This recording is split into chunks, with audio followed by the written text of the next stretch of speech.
উসমান গনি নামের এই মানুষটি বাড়ি দরুন্তি।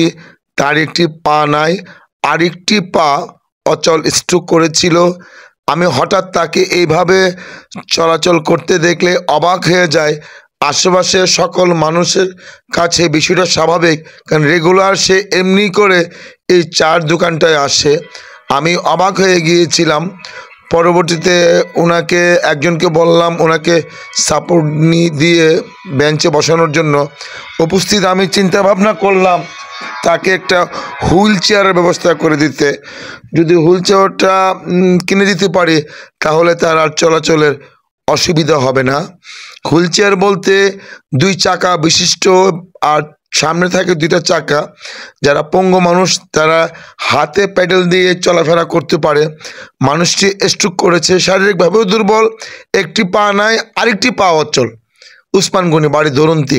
সকলে দোয়া করবেন আমি মানবিক লিটন ভাই যাতে করে তাকে একটি হুইল চেয়ার দিতে পারি।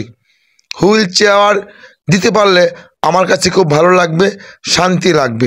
প্রিয় এলাকাবাসী, এই মানুষটিকে যেখানেই দেখেন আপনারা যার যার অবস্থান থেকে খাদ্য সামগ্রী যতটুকু পারেন সাহায্য সহযোগিতা করবেন।